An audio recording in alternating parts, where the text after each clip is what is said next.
आज मैं जिला महिला अस्पताल हाथरस में आई हूँ और निरीक्षण के दौरान मैं क्या कहूँ कि यहाँ ऐसा तो सब ठीक था, पर एक तो सबसे जो मेन प्रॉब्लम है कि वो डॉक्टर ही नहीं है। सेकंड प्रॉब्लम है कि यहाँ स्पेस बहुत कम है जबकि मरीज बहुत हैं। और जो सबसे बड़ी जो समस्या मुझे लगी, क्योंकि डॉक्टर यहाँ सिर्फ और सिर्फ एक डॉक्टर हैं यहाँ जो 24 आवर्स यहाँ ड्यूटी दे रही हैं। और मैं तो उनकी तारीफ़ ये करना चाहूँगी कि रात में भी इमरजेंसी कॉल होती तो अभी आती हैं और पूरे दिन भी वो यहाँ सारे काम करती हैं। तो ये एक बहुत ही चिंताजनक विषय है। मुझे समझ में नहीं आ रहा कि या तो यहाँ से हमारे सीएमओ साहब कहाँ हैं, सीएमओ साहब ने डिमांड नहीं की है या क्या बात है।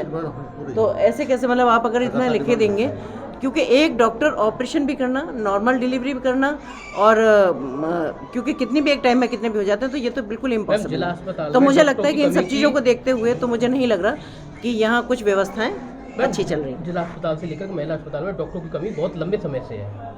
ये कोई आज पहला मामला नहीं है, लगातार इसकी मांग भी की गई है, पर लेकिन आज तक इसकी पूर्ति नहीं की गई। जिले में कम 11 हॉस्पिटल हैं, केवल एक ही अस्पताल इसी में ही अल्ट्रासाउंड की सुविधा है, कहीं पे और नहीं है।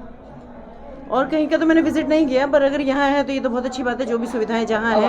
पर अगर ये नहीं दे रही हैं तो निश्चित रूप से यहाँ इनको देना चाहिए शासन को। और शासन, मुझे लगता है कि स्वास्थ्य मंत्रालय में अगर प्रॉपर रूप से जाएंगी, आपकी तरफ से क्या होगा यहाँ की नहीं, मैंने इनसे प्रस्ताव मांगा है, ये मुझे लिख के देंगे। मैं स्वास्थ्य मंत्रालय से भी बात करूंगी और माननीय मुख्यमंत्री जी से भी बात करूंगी, क्योंकि यहाँ पेशेंट की तादाद बहुत है। और सबसे बड़ी बात और सबसे चिंता वाली बात यह है कि यहाँ डॉक्टर ही नहीं है।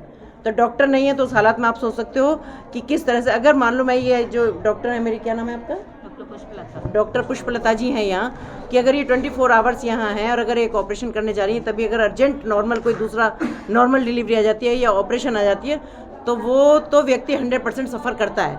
अब उसकी कैसे डिलीवरी कराते हैं, क्या कराते हैं, स्टाफ कराता है या क्या नहीं कराता, भगवान मालिक है। मैम, पिछले 27 सालों का जिला बना हुआ है, मेडिकल कॉलेज नहीं है, प्रस्तावित चल रहा है। बिल का मामला है तो वो शायद देख ही रहे होंगे, क्योंकि मुझे लगता है कि अगर मैं सरकार की बात करूं तो उत्तर प्रदेश सरकार और केंद्र सरकार दोनों ही इस वक्त बहुत ज़्यादा ध्यान अपना केंद्रित किए हुए हैं कि महिला स्वास्थ्य पर, कि महिलाओं को स्वास्थ्य कैसे रहना चाहिए। इसी की वजह से मैं यहाँ कह रही हूँ कि महिला डॉक्टर नहीं है। अगर महिलाओं के स्वास्थ्य के साथ इतना खिलवाड़ किया जा रहा है तो ये भी एक बहुत बड़ा मजाक है कि जिसमें नहीं है। दूसरा, यहाँ टॉयलेट और ये मुझे सफाई से भी मैं संतुष्ट नहीं हूँ। सफाई मुझे बिल्कुल अच्छी नहीं लगी। टॉयलेट बहुत गंदे मिले यहाँ, टॉयलेट बहुत गंदे मिले, गंदगी सफाई से मैं संतुष्ट नहीं। मजाक किया जा रहा था, मजाक के लिए जिम्मेदार कौन है? यही होंगे, क्योंकि इन्होंने शायद कभी डिमांड नहीं की यहाँ से।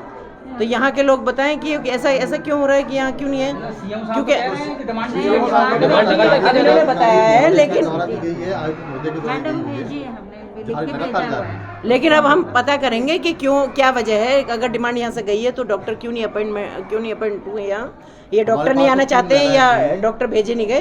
तो इसके लिए मैं अपनी तरफ से पूरी कोशिश करूंगी और मैं यहाँ से इनसे प्रस्ताव लूंगी। प्रस्ताव को मैं ऊपर तक आप यहाँ आइए तो आपको कभी, अब ये तो सीएमओ साहब भी बताएंगे कि इनको नजर आती है या नहीं आती है, तो आप उनसे पूछिएगा।